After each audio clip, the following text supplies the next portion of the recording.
record. Our daf today is Daf Yud Beis Yud Gimel, Daf Yud Gimel in Masechta Beitza. We're going to learn Le'ilu Nishmas. We were just talking. Meir's mother, Sarah Basra Pinchas, Ruach Hashem Tanichena Began Eden. Amen. Amen. Sarah Bat Pinchas. Sarah Bas Pinchas. Yes. Okay, so we are discussing the Gemara over here, and I mentioned, I sent out like a little video clip before the share of how wheat is made, just to see how wheat, when they grow a wheat, and how they turn this into a flour. It's basically two processes. And why am I sending this out? Because it's very relevant to what we're going to learn today. So just as a way of introduction, just 1 minute, that we learned before that the Gemara said, the Mishnah said, based in our Mishnah, that truma cannot be, you cannot give off truma on Yantiv. There's no such a thing of giving off truma on Yantiv, because you could have taken it off Erev Yantiv.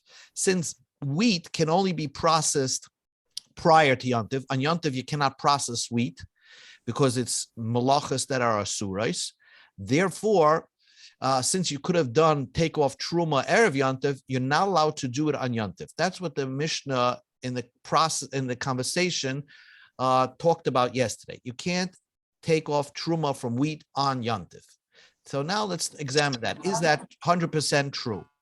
Listen to this story. The Rava Barav Chanan, the Ushpechazinhu means the host. The host, let's say he stayed in a hotel. Rava Barav Chanan stayed in this hotel.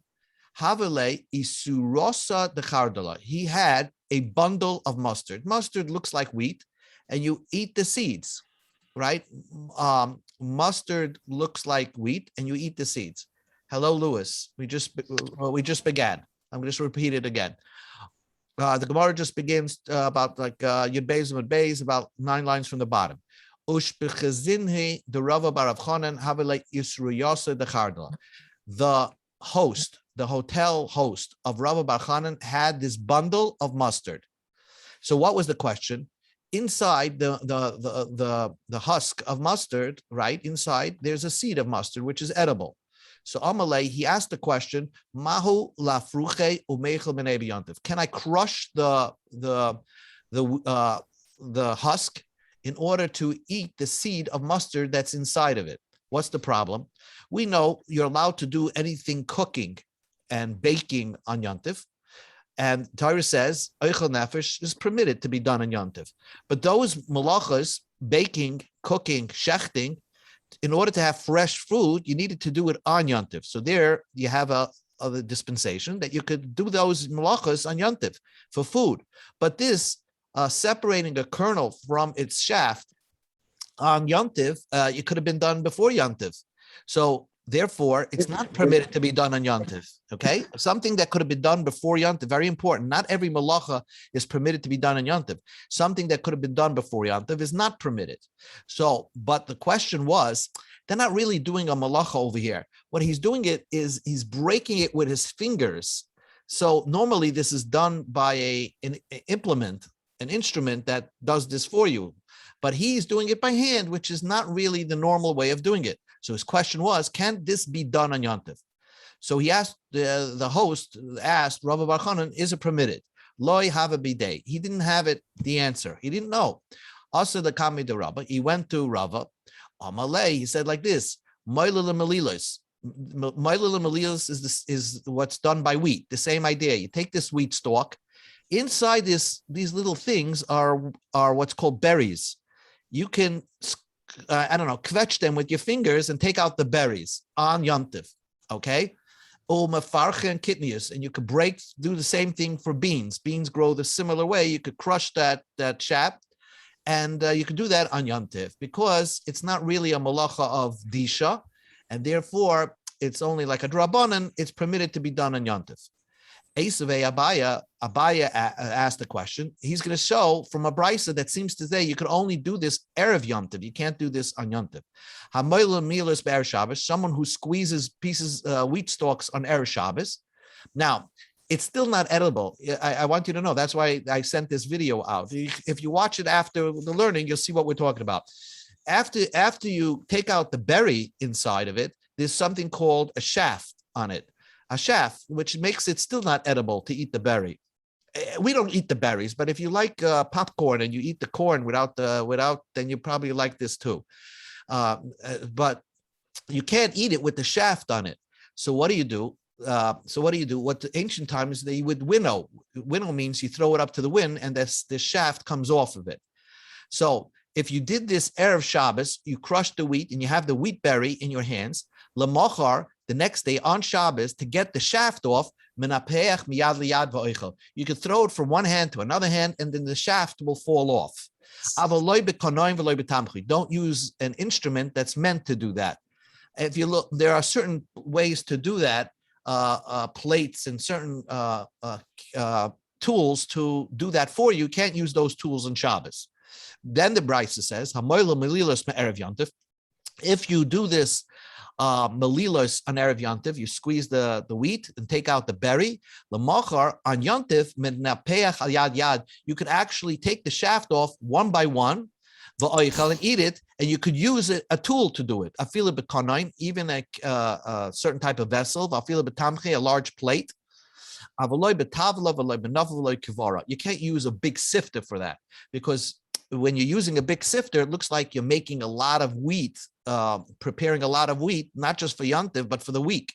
So we only allowed you to use a small instrument like a home utensil, but not an industrial utensil. But what do you see from this brisa? The brisa says you could only be moilel melilas, rub the wheat, only on Erev Yantiv. You can't do it on Yantiv itself.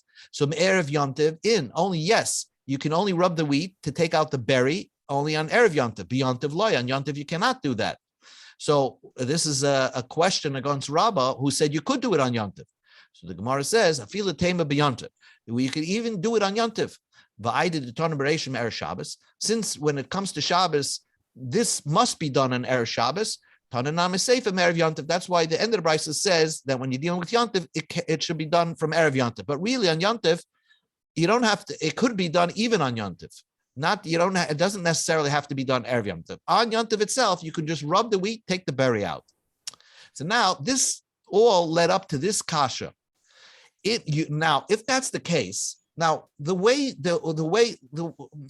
normal yechayev trumas, let's say you have wheat, so you take the berry out of the wheat, and then you would winnow, and then you form a pile. That's called a pile. You form a pile, smooth out the pile, and then you bring it to your house or wherever you're storing it, and that makes it chayev trumas u'maisus. You see, if you have a stalk like this and you just want to munch on it, you don't have to bring trumas u'maisros, because that's not the gemar malacha, the finished processing. When you finish processing wheat, that's when you chayev in trumas u'maisros. Okay, so that's very important.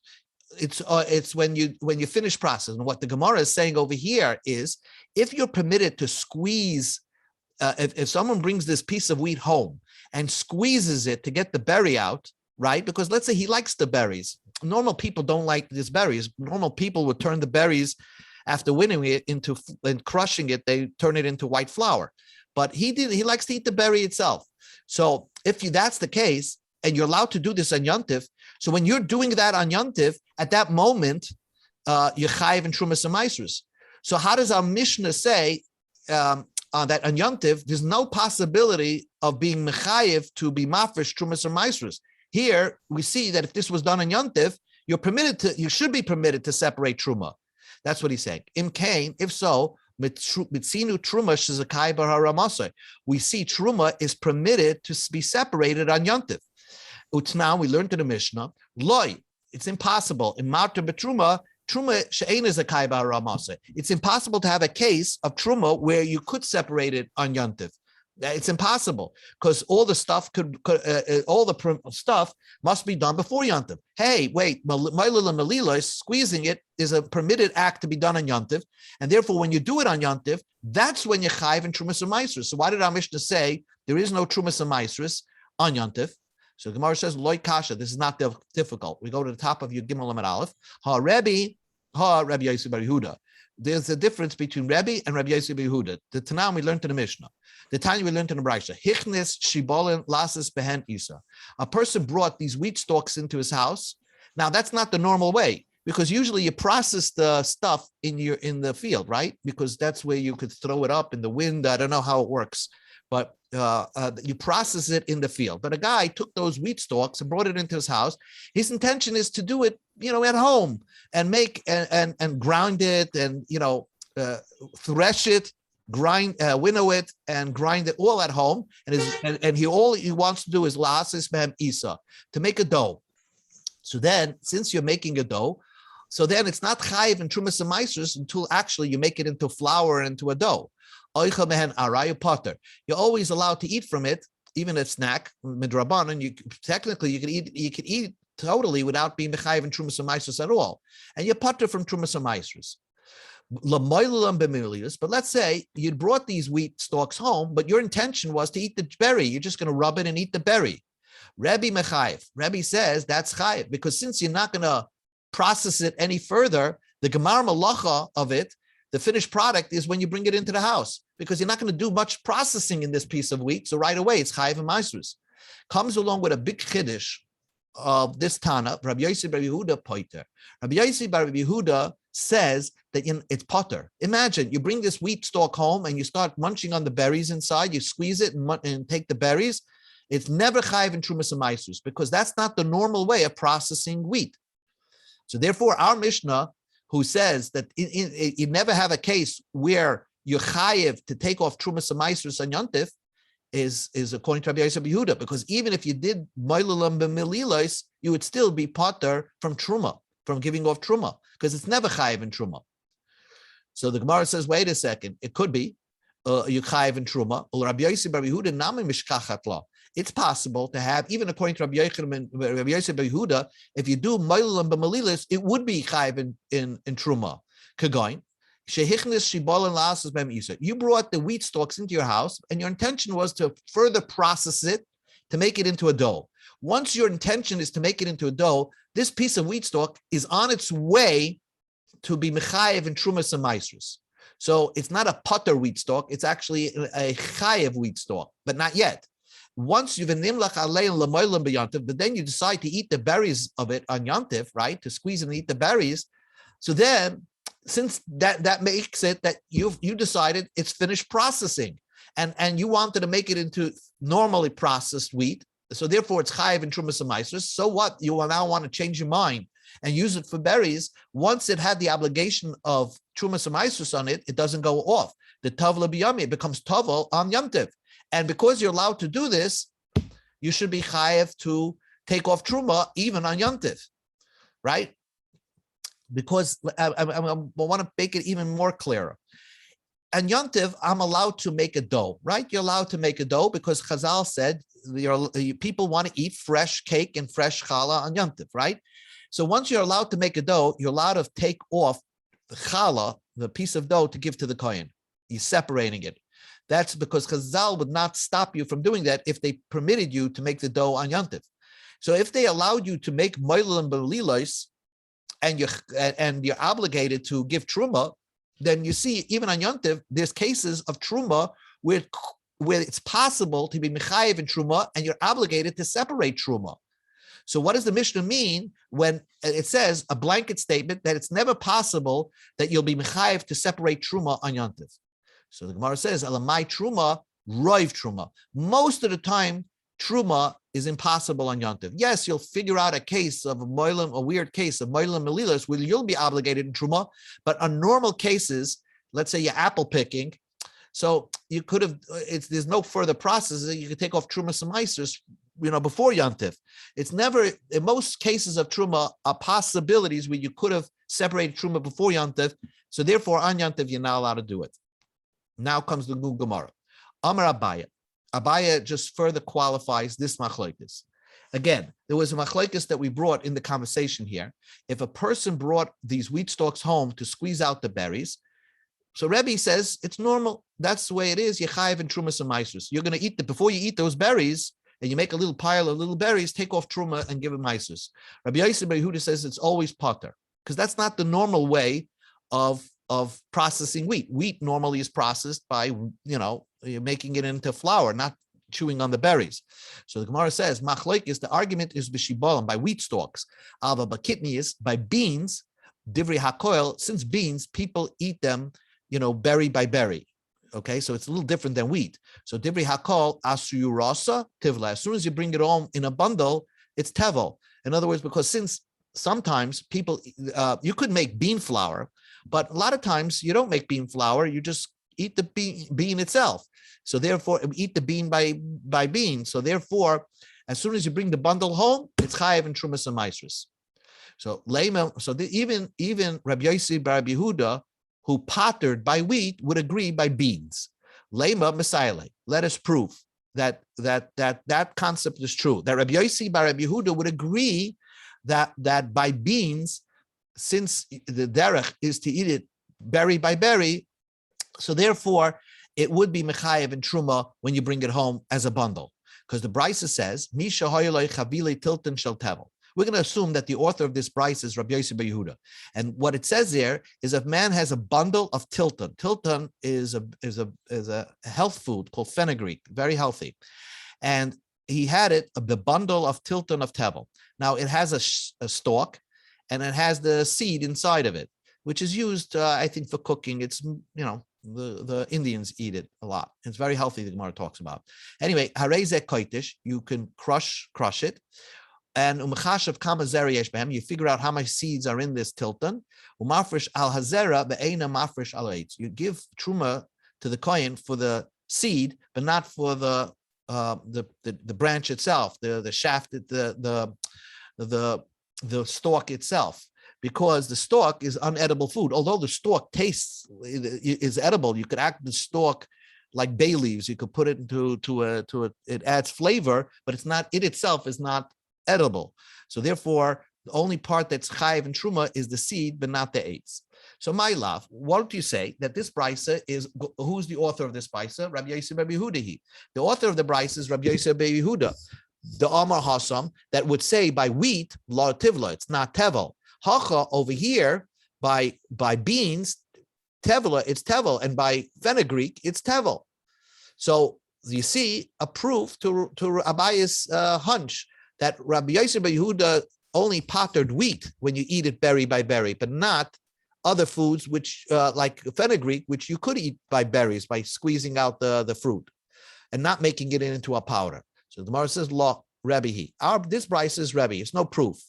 So the Gemara says, "E Rebbe he." If it goes according to Rebbe, my area tilton. Why did this brisa pick an example of fenugreek, where fenugreek is chayiv and trumas and maasros, right? When you eat it berry, I feel the shibolim nami. Even wheat stalks a chayiv and truma when you eat it berry by berry, because we remember Rebbe said even shibolim is chayiv and truma when you eat it berry by berry.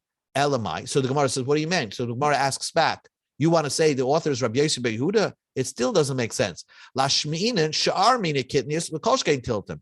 Then let him teach us a bigger chiddush, that kidneys, beans, which sometimes you can make bean flour, sometimes you can eat it by berry, and there Rabbi Yossi bar Yehuda would say that it's chayiv and truma, and of course tilton, because no one eats tilton making it into a flour. The process is bringing out the kernel inside of it. So just teach, the example should be used beans and not fenugreek. So why does it teach me fenugreek? Ella, it must be the author could be Rabbi Yossi bar Yehuda. The author of this brisa could be Rabbi. It's no proof. And the reason why it uses the example of fenugreek, it's to teach you another din. Tilton itzrachale. It's teaching you another din regarding fenugreek.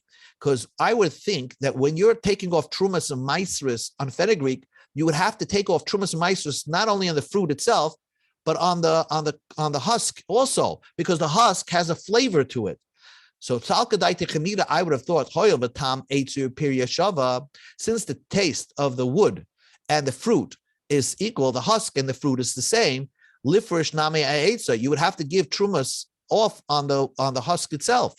Kamash malan, that's the chiddush of the brisa, that you don't have to give it off on the husk itself. That's what the brisa is. So really, you have no proof of what Abaye is saying over here, that Rabbi Yosef ben Yehuda would agree by beans, because this Bryce is as teaching you something totally different. Others say, Omar Abaye. Abaye said like this: Machloikis bishibolin.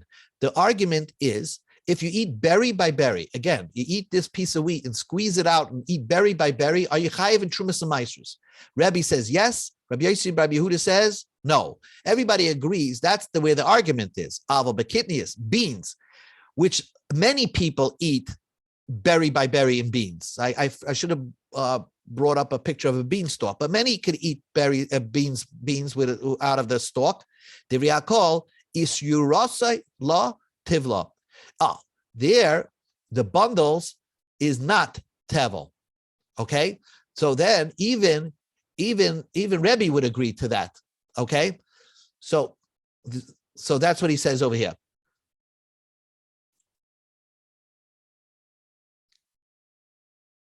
He says no. The opposite. By beans, most people are going to make a powder out of it, and therefore the bundles is not tevel. That is according to the Ikad Amra, not like we said before. That's totally opposite. So the Gemara says, Meisrei, I'll ask you a question. Mi shahoyoloi chavile tilta. The Brisa says, if you have bundles of fenugreek, shall tevel, hareza koitish, you have to crush them. Umchashav kama zera yeshmem, you figure the seeds. Umafresh ala zera, beina mafresh ala eitz. You give truma off the seed and not on the branch itself. My love, tevel, tovel truma. That this reason why you're giving off truma is because you brought home these stalks, and these stalks are tevel for truma. So therefore, how could you say if by kitnius, when you bring home the stalk, it's not tevel?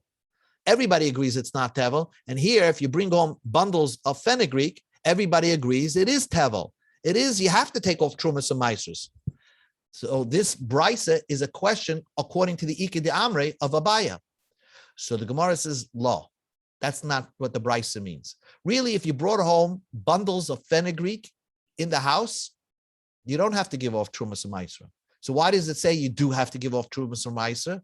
Because we're talking about a Levi that brought home this fenugreek, these bundles of fenugreek, and we're punishing the Levi that he has to give off a little bit of truma to the kohen, even though a Yisrael would not have to, the Levi would have to.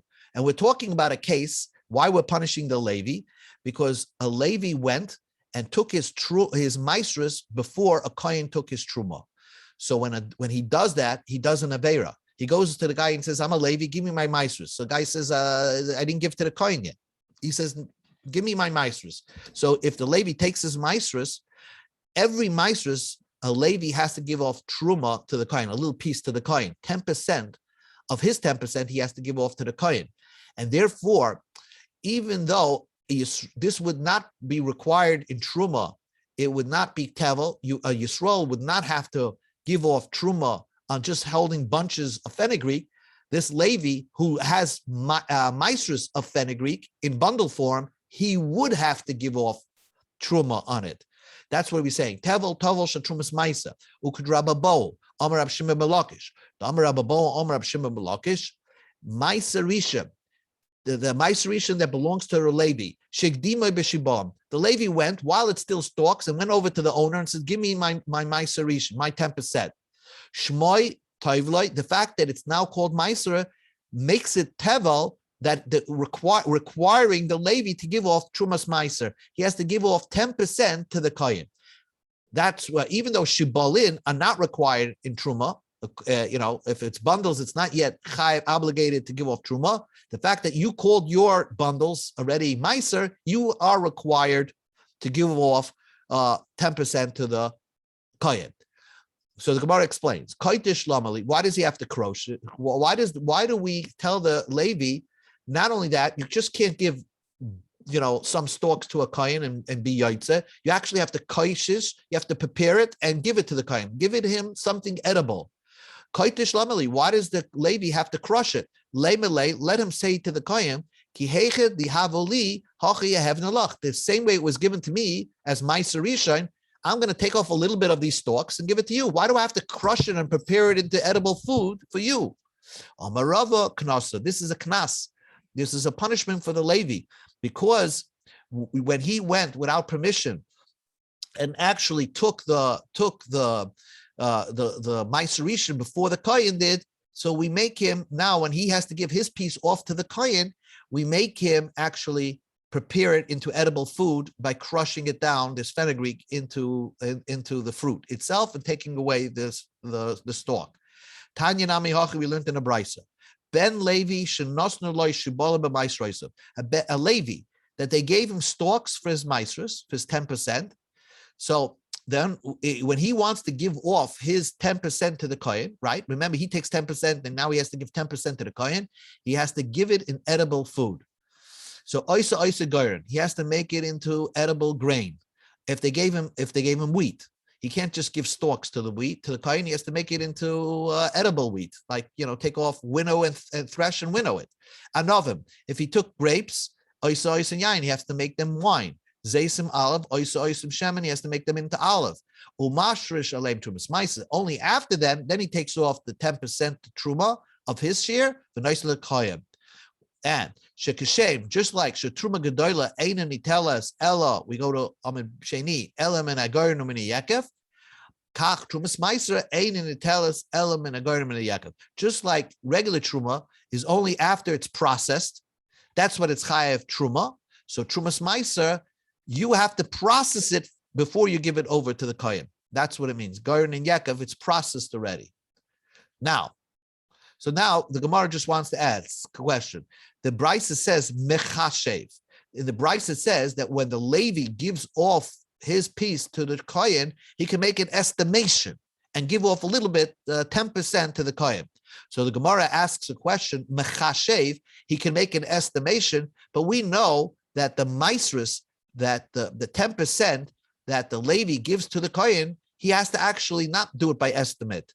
He has to actually make an accounting for it to be precise. The Torah says you have to give off 10% of your maisrus to the Kohen. The Levi has to give off 10% of his maisrus to the Kohen. So why does the Brisa say you could do it by estimation? So the Gemara says, Hamani Abba Elazar ben Gimel the Brisa goes according to Abba Elazar ben Gimel. The Tanya we learned in the Brisa, Abba Elazar ben Gimel Omer, or Gimel is not a common name, so it's Gamliel. He said, the nechshav lechem trumaschem. The Torah says you can make an estimation of trumas. When you give the kohen truma, you can give an estimation. B'shtei trumas hakosam medaber. The Torah is talking about the two types of truma. Achas truma gedola, the big truma that every Yisrael has to give off truma to the kohen. B'achas trumas ma'aser, and one is the 10% that the Levi gives off of his share. Just like regular truma, a Yisrael giving off truma, the Torah says you can give whatever you want. You give 2%. That's it. And you make an estimation. You have a big pile of wheat. You take off 2% based on your estimation of what the 2% is. So just like Truma G'dayla, Nitals ba'omed u'machshava, it's with estimation and what your thinking is. Kach, Trumas Maisa, Nitals ba'omed u'machshava. So also Trumas Maisa can be given off with estimation. That's what this is all about. Okay. So that's what we learned before. So we segued into a conversation of interesting conversation of what happens if the Levi goes over to the owner and when the guy's in the field cutting his wheat and says, I'm a Levi, give me my 10%. So we knas the Levi, and he has to actually, when he gives off his 10% to the Kohen, he has to prepare it. Gufa Amar Abba Amar Shimon Belakas. My Sarishan Shegdima Bishibalim. My Sarishan that you that the Levi took off while it's still wheat. Really, while it's still stalks, it's not chayiv in trumas and maisrus.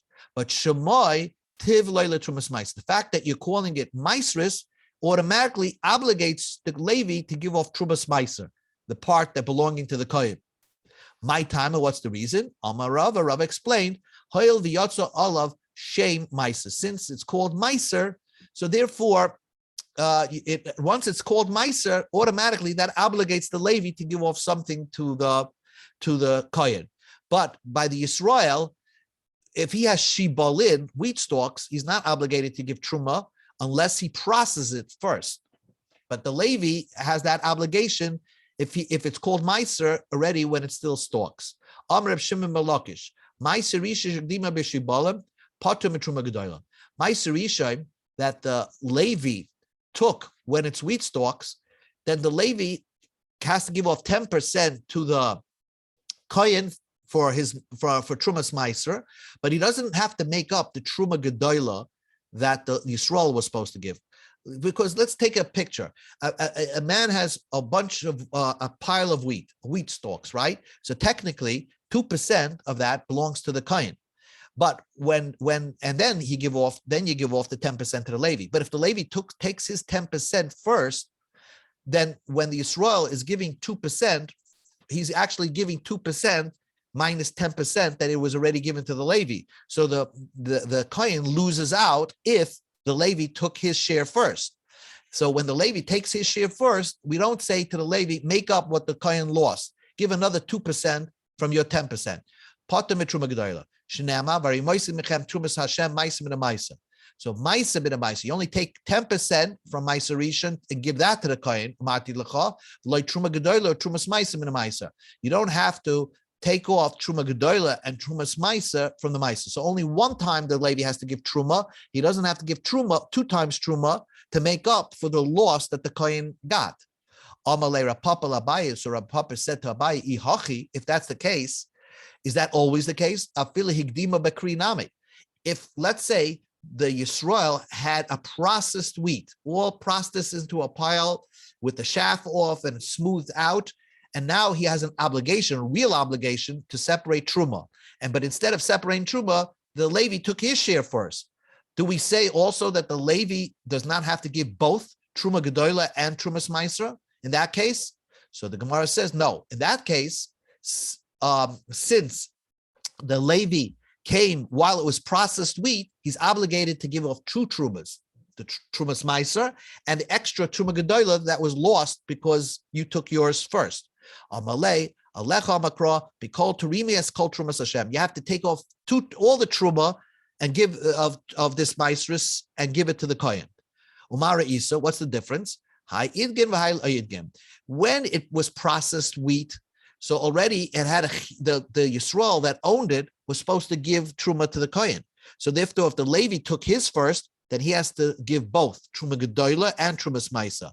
But in the first case, when it was Shibalin, when it was just wheat stalks, then we say that the Levi, all he has to give is one-time Truma, and he doesn't have to make up the lost Truma Gedola. One more. Let's see, we can do a little bit more and try to get to the bottom of the page. I know this Gemara is a little bit unfamiliar, but it's relevant to Hilchas Yontiv. Tanan Hossam, we learned over there, Hamakalev Soirim, a guy peels wheat. So you have to bring up a picture. I should have brought up a picture of wheat. And the guy peels it because he likes to eat the wheat, the barley. He peels barley. He likes to eat the barley pearls that's inside the stalk. Mekalef achas achas v'oichel. You could peel one by one and eat it, and not be chayev in maisrus. V'im kilef v'nosul seichiyodei. But if you peel a lot of them and put the barley pearls into your hand and make you peeled a lot of them at one time, chayev. Then you chayev to give off trumas and maisrus. Amar Ablazo chen l'Shabbos. Same thing on Shabbos. If you do a little bit at one time, then it's okay. But if you peel a lot of barley and you make a lot of barley pearls in your hand, then it's not permitted to be done on Shabbos. That's like dosh. So the Gemara says, what do you mean? It's not permitted to be done on Shabbos? Aini. For Harav. Rav had a wonderful wife. Mikalfele devesi, his wife would peel for him a lot of barley, kosi, to fill up a cupful. He liked to eat barley, raw barley. So his wife would peel the barley on Shabbos and make a cupful and give it to him to eat, kasi. And Reb Chia also ate this. Mekalfele devesi, his wife peeled for him the barley, kasi, and filled up cups of it. So what do you tell me that this is not permitted to be done on Shabbos? Yes, I'll tell you when something is not allowed to be done on Shabbos was something else. On the Sefer that Mishnah says, Hamoila melila shel chitim. Here the key is you rubbed chitim in your fingers. Menapeach al yad v'oichel. You're allowed to blow away the shaft one by one and eat it. right? If you got the berry out, and you're allowed to blow the shaft off and then eat them. If you blow away the shaft and you put it onto a towel, let's say, or onto your lap, and to make a pile of blown away shaft just with the berries without the shaft on it, chayev. That's not. Then you chayev to and trumas amaisis. And on this, Shabbos. You're not allowed to, and Shabbos also. That means since we're dealing here with wheat, you're not allowed to blow away the shaft on a lot of wheat on Shabbos. You could only do it one by one. So now, just the Gemara asks one question on the beginning of the brisa. Maskelo Rab Abba Ma'amol Reisha Reisha Lemaiser in l'Shabbos loy. For Meiser, it's considered a malacha, but not for Shabbos. Because you told me before, let's say by barley, you're allowed to peel one by one. If you peel a lot at a time, it's chayiv meiser. So that is called gemar malacha. That's called a complete processed food for meisers. But yet you're permitted to be done on Shabbos. Why is not peeling a lot of barley considered a malacha on Shabbos? If it's considered a malacha regarding meisers, it should be considered to be malacha regarding Shabbos as well. So the Gemara says, regarding Shabbos, it's not called a malacha. It's permitted to be done on Shabbos. And to be obligated a meiser, it's called a gemar malacha. How's that possible? So maskif lorab sheishes berei derav idi v'lah. Is it not so? There's a possibility to have making a pile is considered a gemar malacha regarding meisers, and it's not considered a problem regarding Shabbos. The Tanam we learned in the Mishnah. Ezu garden lemaisa. What is considered the final process to obligate produce in Maisra? Hakishun v'adeluim b'shifaksu v'shaloi piksu m'shiamed arema. By gourds and cucumbers, right? So pumpkins, when you make a pile out of it, that is called the malacha. That's called the final process, and therefore, as soon as you do that, it's chayiv meisers. For example, onions. What makes onions? There's no further processing of onions. When you make onions, what is called the final process? Now you're obligated to eat, take off meisers. You can't eat from the onions anymore. Mishiamoid arema. When you make a pile of onions in the field, right now these onions are chayiv and trumas and meisers. So making a pile is called a malacha, a final work regarding meisers. Bilegabe Shabbos, regarding Shabbos, haromas hamadas erema potter, making a pile in your house, gathering something into a pile, where there's an erev, right, or in your house, that's not a work.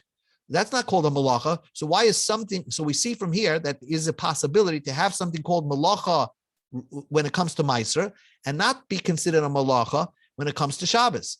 Elamai islachamim. But what do you want to say? That there's a difference. By Shabbos, Meleches Machsheves Asur Torah. The Torah assered for Shabbos that it's a work that's productive, that creates something. That's what, baking, cooking, those are the types of malachas that are asur Shabbos.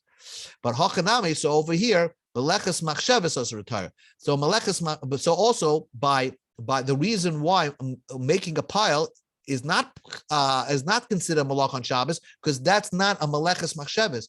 A work that's considered important. So therefore, that's why Shabbos making piles is not a malacha. But regarding shmaisris, it is considered a malacha. One more line. We talked about that you're allowed to take these wheat stalks and rub it with your fingers and eat the berries on Yantif, right? Kates and Milo, how are you allowed to do it? You're allowed to rub it with one finger, like your thumb with your one finger. You're allowed to take one and press your thumb against two fingers. That's how you're allowed to do it. Rava came in the Mishani, since you're using your fingers, you're allowed to take one finger and press it against all four fingers, your thumb against all four. And that's also because anyway, no one eats these. It's not the way you process wheat, so it's fine to do it that way. How do you winnow or blow off the shaft?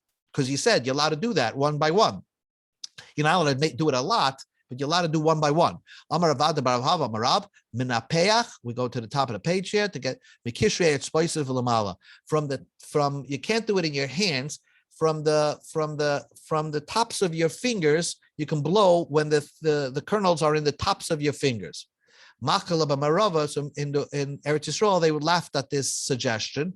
Kevin the Mishani, since you're doing it already, you're doing a shinoi, because that's not the way you winnow things. You winnow things by, throwing it in the air or putting it by a fan. Since you're doing a shinoi anyway, I feel it peculiar yade nami. You could put it in your entire hand, anywhere on your entire hand, and blow from there. That's fine. You don't have to put it on top of your fingers.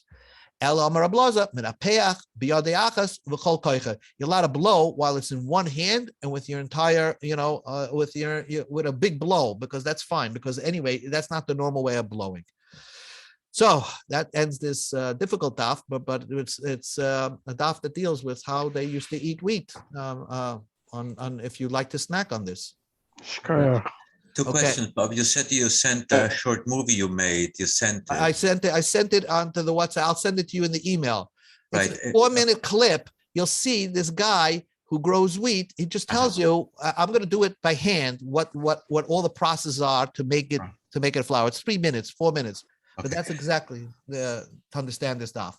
Okay, second, Charlie, how do I access a recording of this shiur? Because I like to go over it, some sections of it. And Sure. So I'm going to post it on YouTube and I'll send you the link via email. Wonderful. Baruch, thank you so much. Okay, gute Nacht, everybody. Gute Nacht, Bye-bye. Mazel tov. Erev tov. Gute Nacht.